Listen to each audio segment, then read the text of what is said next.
அவங்க மருமக பேசிகிட்டு இருக்கேன். சின்ன புள்ள சிவாஜி, பெரிய புள்ள திருமால் முருகன். 2 பிள்ளைங்க வந்து அவங்களுக்கு எல்லாமே பண்ணிகிட்ருக்காங்க.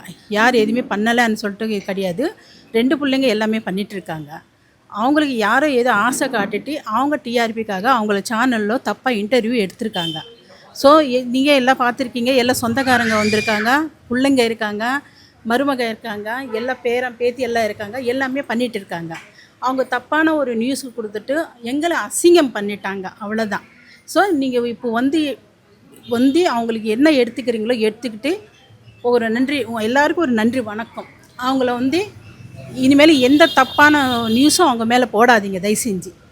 அவங்களுக்கு ஏஜ் ஆயிடுச்சு, ஹெல்த் இஷ்யூ இருக்குது, அதால் தான் அவங்க போயிட்டாங்க, அவ்வளோதான். தவிர வேறு எந்த வந்து அவங்க கஷ்டப்பட்டுட்டு எந்த பிச்சை எடுத்துகிட்டு அவங்க போகல, நல்லபடி தான் போயிருக்காங்க அவங்க. இது தப்பாக யூஸ் பண்ணவங்களுக்கு வந்து இது ஒரு நான் நியூஸ் சொல்லிகிட்ருக்கேன். 2 பிள்ளைங்க இருக்காங்க, 2 பிள்ளைங்க பண்ணிட்டு தான் இருக்காங்க, சொந்தக்காரங்க இருக்காங்க, எல்லாருமே பண்ணிகிட்டே இருக்காங்க. நீங்கள் எல்லாம் வந்து பார்த்துட்டு தானே இருக்கீங்க. இன்றைக்கி 12 மணிக்கு அவங்களுக்கு வந்து இது தகனம் பண்ண போகிறாங்க. நாங்கள் எல்லாம் சொந்தக்காரங்களை பண்ணிவிட்டு எல்லாம் நல்லபடி அவங்கள வந்து சாந்தமாக அனுப்புறதுக்காக தான் எல்லாருமே வந்திருக்காங்க.